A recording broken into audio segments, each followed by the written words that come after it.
So first, the amazing thing is I'm no longer head of growth at Postmates, so I have all this free time. I'm enjoying it. I'm enjoying being with you guys. I want to talk to you guys about Roar. Roar is a framework that I could not name until my daughter walked in wearing a Lion King outfit, and she, helped me with the acronym. So it's a framework I've developed over 18 years. Yes? Okay, good.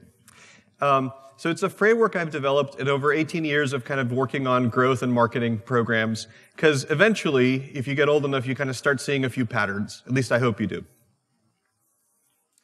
So I'll start with some non-humble brags, okay? Just so you guys get a sense of some of the patterns I've seen. So I worked with Sooth as a consultant for a few years, and I joined as CMO head of growth, and we had 1,000% monthly revenue growth over a 12-month period.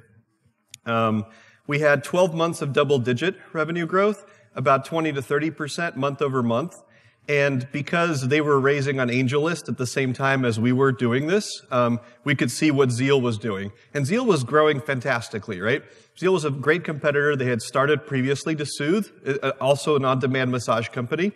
And they were doing 20 to 30% quarter over quarter growth, which is still quite good. But we were doing the same thing month over month. We were able to scale our monthly paid acquisition about 2,000% in terms of spend. And then our mobile web conversion rate improved 46%. Desktop improved 40% during that same 12-month period. And our app download to activation rate increased from 6 to 20%. We had about 200 local and national placements, and we got on Ellen, which was really, really fun. Then, of course, we had raised some funding just before I started, and then 6 months into kind of my term there, we were able to raise $35 million in a Series B, which was kind of a preemptive Series B. So the same folks who did the A preemptively provided us with the B as they saw the growth. Now, it's not because I'm some kind of magical growth person. All of us in this room probably want to join a company that's already growing fast, and then hopefully through our hard work and our teams, we make it grow a little bit faster, right? That's what a normal person would say. They wouldn't be like, oh my God, this was just all me. Because it really wasn't, right? People love to get a good massage, okay? So all of us want to join something that already has good product market fit, probably, and then make it grow faster.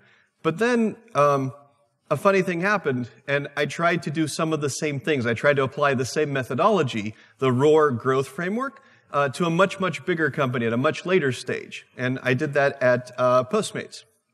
So Postmates, as you guys can see just from public records, raised $400 million in about 5 months. Most recently, just prior to whatever things may happen in the future, the valuation jumped from $1.2 billion in September 2018 to $1.85 billion in January 2019, right? So that's a 54% valuation jump, and the growth was driven by the raise was driven by the growth story. Now, all I can say, because Postmates did a confidential filing not too long ago, was we closed the download gap with 3 much bigger, better financed competitors in just 6 months. And this is public knowledge, right? This is via App Annie. And we had a dramatic increase, I can't get into the details of it, in monthly new customer acquisition, and that's also through Second Measure. And we had a much higher share of the national food delivery market. And as you know, Grubhub has been public for a while, right? And Uber Eats has the advantage of a giant fleet, of course, and also is a pretty large company. And DoorDash has raised a tremendous amount of money, much more than Postmates, actually. And so we had 3 much larger competitors. But if you can just see the trend lines here, this is Postmates on the bottom. And this right here, almost tied at the end, is Postmates. Almost tied with Grubhub and Uber Eats. 7 months later, in terms of app downloads, okay? So, and as I mentioned, similar stories with Wag and Rover, similar stories with Headspace and Calm and Bootify. So again, is it just because, I'll show up and people rub my belly, I'm like the magic growth guy? No, I wish it was like that, right? See, it's not because I'm particularly good. We had great teams, we have a good space, we had good product market fit. But what is it? What's the pattern where some companies are able to take advantage of and maybe work a little differently and beat similar but perhaps better funded competitors? or competitors that started earlier, right? And that's what I want to share with you today, okay? So basically, I came up with the ROAR growth framework. It's with apologies to Dave McClure's Pirate Metrics, of course. You know, he's had the R Pirate Metrics for a while. And the thing I've noticed over my 18 years of kind of doing this work is that most companies are missing two key things. I know, it's silly. It's the R and the O, okay? It's research and optimization. But specifically, and here I'll move back a little, research needs to be both qual and quant in nature. You cannot just do quant research, which is what a lot of our colleagues in the app promotion industry do. There's great instrumentation with Mixpanel in most cases, right? With Amplitude, with other tools. But oftentimes, the qualitative research is missing. And that's what I found was the common link in all the different companies I helped, regardless of phase. If it was early, they didn't do enough customer development. If it was late, they didn't do enough moderated user testing and abandonment polls and diary studies and those kinds of things. And then optimization. Most people think of that as just A/B testing, right? Well, I'm going to improve, you know, this page in my onboarding or activation funnel, and then hopefully that unlocks a few channels or a few campaigns or even some, you know, keywords or some ad sets that weren't profitable previously, right? That's only partially correct. The real optimization we have to do as growth marketers is actually against time. It's against what are all the things that we could be doing versus what are the 3 things we should do this month, and that's it. Okay? That's the common thread I've seen, and that's what I've personally experienced when I've not succeeded and when I have succeeded in making companies grow at an outsized rate. So, let's jump in really quick. Here's some obvious things. All things equal, the company that outperforms competitors will, yes, convert downloads into active customers at higher rates than competitors. Sure. And all things equal, they'll retain customers longer with higher revenue per sale. Great, right? Lower CAC, higher, you know, LTV. Fine. That's obvious. But here's what's not so obvious. The typical smart person's intuition, and under smart person you can group founders, CEOs, product managers, art directors, app designers, programmers, or dare I say, growth and UA people. The typical person that's really smart and has good intuition is only right about 25% of the time when they start A/B testing. What kind of A/B testing? Any kind. If you've been staring at the same app or the same onboarding flow, right? Or the same, retention loop, right? Or the same referral loop for a while, you're only going to be right about 25% of the time. That's just a fact. You can ask any of the best conversion people in the US, like take the top 5 conversion people you know. Like, oh yeah, I used to not, be right all that often, I'd guess. Now, obviously, I'm not saying, like, you're going to be wrong if you see a button that's broken at step 3 of a 7-step funnel and you fix it, and then, yes, you'll be right about that. But I mean, like, if you have something that's sort of optimized and you start, like, oh, let's A/B test this, or I wonder if this will beat that, you're only going to be right about a quarter of the time. What does that mean mathematically? It means that, let's say you're like a Series B company, so you don't have that much traffic or users yet, maybe. And let's say you can only run to statistical significance 4 tests or 8 tests a month, okay? Let's just say that's all you can do for various reasons. Okay, if 3 out of the 4 are wrong, that means you've just retarded your growth, right? At best, you're flat. At best. You've actually probably had negative growth. So those 3 dots, I'm just really happy I get to use 3 dots as the word therefore in a presentation. I'm just kind of, the typical smart person actually destroys growth when they start A/B testing. Now, the reason I say this is because I've personally kept track of the last 200 A/B tests I've done or overseen. I have a notebook, like a lab notebook. You guys should all do it. It should be like your baseball card scores, right? From now until whenever, keep track of how often you're right. Now, how do we, as growth marketers, as UA people, as founders, maybe some of you someday, right, or now, how do we get up to at least 55% right so we can actually grow instead of get negative growth? So, the real reason is research. okay? Sorry. There's no shortcuts. You have to do research. But it doesn't have to be really long-winded and like I'm being right now and take a long time, okay? It really doesn't. So what you do is, of course, you start with the quant. Think of the whole world as a set of funnels or growth loops, if you will, right? And you figure out what's my conversion rate and, through the whole funnel on, platforms by device, new versus returning users by geography, day parting by day. Look at form analytics, hint, hint, and QA the S out of your flow. There are so many companies. I would say every single company that I've been at, I've instituted a brand new QA done by product and growth people in addition to the QA people.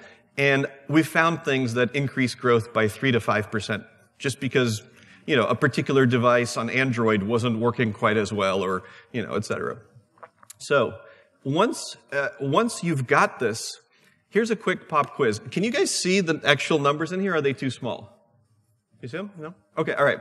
So I'll just read them to you. Let's pretend for a second, that this is you. You have a 7-step funnel, right? And let's say that it's some kind of service booking.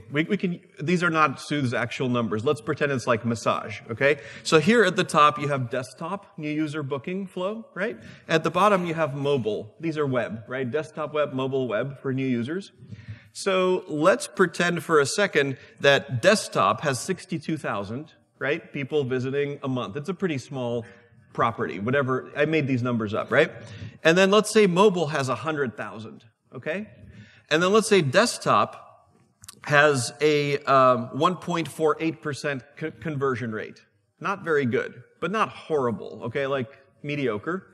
And all those red spots are like drop-off rates of like 45% and above, okay? So those red highlighted steps are like really pretty big friction points. So both desktop and mobile have really high friction points. Let's say mobile only has a 0.24%, a quarter of a point. So just show of hands. How many people, if you have limited resources, engineering, time, right, design resources, so I'm going to give you a week, right, to come up with a version B. I'm going to limit your resources. You can only work on one thing, mobile or desktop. I'll repeat. Mobile, right, has 100,000 visits per month and only a 0.24 conversion rate. Okay? Lots of opportunity. Desktop has 62,000 visits per month and 1.5% conversion rate. How many would do desktop? Okay. How many would do mobile? Fantastic. Okay. Many people just don't want to vote, or it's too early. Okay. I saw much more people wanting to do mobile. And here's what your logic probably is, right? It's, hey, mobile's so bad, right? Okay, it's only 0.25%. Maybe I could make it like half as good as desktop, right? Okay, so if you put on your growth marketer hat, that's the wrong answer. Sorry. Here's why. You have 1 week, you have limited time and resources. Let's assume you had a pretty good win, and you had a 20% win. So a 20% win on something that had 0.24% would only give you an extra 50 bookings, sales. A 20% win on something that had a 1.48% that already was working like mediocre, right, would give you 185 more, right? So you as a growth marketer need to be lazy. You see? Your biggest enemy is the fact that there's only 365 days in a year, okay? You only have 12 months to do your whole month-over-month growth thing, right? So pick the place where you have the greatest chance of making the biggest impact with the least effort. Since they both have 4-5 spots of friction, right? Pick the one which is already doing okay. You see? This is one reason why some companies grow dramatically while others struggle, because they work on the wrong thing. And this was just one example, a room full of people who are really smart, really good at stuff, but, and maybe you couldn't see the spreadsheet that well, but I will promise you that founders routinely pick the wrong thing. CEOs, product managers, I'd say 2/3 of people do pick mobile to work on first. Okay? All right. So once you've done your quant research and you've done just regular funnels like this, by the way, force yourself. Do you guys ever watch like old school kung fu movies from like the 70s? Anybody? Anybody? Okay. All right. You know, like the master makes the guy like carry water from the well, like basics, and do horse stands and strengthen his legs, right? So creating funnels like this manually, right? Forcing yourself and your team to like actually do a funnel like this and copy it over from Mixpanel or Amplitude gets in your bones where the friction is. Okay, now why am I talking to folks who mostly sell media and buy media in a room about this? Well, because if you are better at this, at conducting quant and qual research, you can unlock channels and campaigns and ad sets and even creative that is profitable. As a hint, when I got to Postmates, they were in under 12 channels. When I left, we were in over 35. Okay. So, once you've done the quant research, don't be arrogant. This is the thing that separates winners from losers. Like, you'll all win if you're in a high growth space, but someone will take market share much faster. Do the qual research. Figure out why. Why is there friction in step 3 and 4? And here's three really easy things to do. Number 1 is moderated one-on-one user testing. Okay? Usertesting.com's fine. It's fine. But let's say you have 3 personas, right? Okay? Let's say you're selling incontinence products to older adults. Okay? Fine. So in that case, pick people who are just post-pregnancy. Pick people who are in their 40s and pick people in their 50s. Create 3 groups of 4 to 6 and interview one-on-one 4 to 6 people and have them use your app, videotape them, right? This doesn't take long. Half a day, okay? Half a day, you do 4 interviews with them using your app, and then you just, try not to sway the witness, and you ask them questions like, oh, I noticed you paused at the last screen. What was happening for you? And then just shut up, okay? I promise you that if you interview 4 to 6 people of the same, demographic who fit a dominant user persona that you have, and let's say 3 out of 4 or 5 out of 6 friction at the same points, and they tell you why, you can take that qualitative research, add it to your quant research where the friction is. Remember the prior thing with all the red lines? Slap it together into a burrito of a really good hypothesis. And I promise you that your hypothesis will be right over 50% of the time. That's how you grow. Okay? If you can be right over 50% of the time, then half of your tests, hopefully, right, or at least 40% maybe, will be right. And then you'll be the Headspace versus the Bootify, right? You'll be the Postmates versus the Grubhub, okay? The second thing is abandonment polls. The magic question is, what, if anything, is preventing you from X? Okay? If you guys haven't done this, sign up for Appsy, put Appsy in your app, and do abandonment polls, right? And, on web, it's Hotjar, okay? Or Lucky Orange or Qualaroo, right? So just when people are, so a great example is Headspace is freemium, right? You sign up for Headspace, you get 10 free meditations. We happened to find out when I was working with them that, if we can get you past 4, then you're like twice as likely to become a paid subscriber. So, but we didn't know why people would go to the upgrade page, the freemium kind of phase where they're like, okay, I want to upgrade, and then they would just abandon. So why don't you ask them, run a poll and say, what, if anything, is preventing you from upgrading to just the people who went to the upgrade page and didn't? Why not is the best question that can help. And by the way, app marketers should be asking this. Don't let, the product person or the growth product person prevent you from being actively involved in this if you're buying media, right? Because they're holding the kingdoms to making you have the ability to scale. Okay. So if you can take qual and quant research and combine them, you have magic. I'll do this super quick because I know I'm probably limited on time. I'm going to use this company. I know it's web-based and it's actually just out of business, but this is a really fun example.